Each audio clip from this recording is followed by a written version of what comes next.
You've been praying for blessings, but nothing seems to move. You want peace, provision, and mercy, but doors keep closing. Maybe, you've been knocking on the wrong door. Because the key to every door is Istighfar. And the Prophet, peace be upon him, said he would seek forgiveness more than 70 times a day. Why? Because Istighfar doesn't just erase sins, it opens life. Every time you say Astaghfirullah, you're not only asking Allah to forgive, you're asking Him to renew your destiny. In Surah Naat, Allah promises, فَقُلْتُ اسْتَغْفِرُوا رَبَّكُمْ إِنَّهُ كَانَ غَفَّارًا يُرْسِلِ السَّمَاءَ عَلَيْكُمْ مِدْرَارًا وَيُمْدِدْكُمْ بِأَمْوَالٍ وَبَنِينَ وَيَجْعَلْ لَكُمْ جَنَّاتٍ وَيَجْعَلْ لَكُمْ أَنْهَارًا.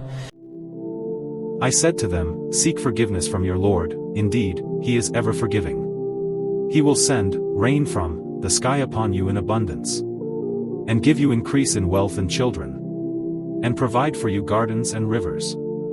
That means forgiveness brings more than mercy.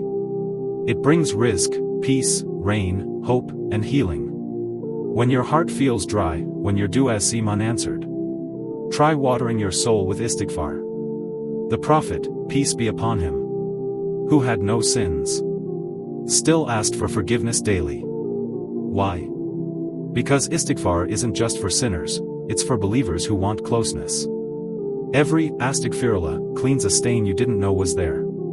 It softens your heart, clears your path, and reopens doors you thought were shut forever. So don't let guilt silence your tongue. Let Istighfar become your heartbeat. Because the one who remembers Allah in repentance is never truly distant. Comment, Astaghfirullah, may Allah forgive me and open my doors. Save this as your daily reminder to keep your tongue alive with Istighfar. Follow for more sunnahs that heal your heart and connect you to the Prophet's, peace be upon him, way.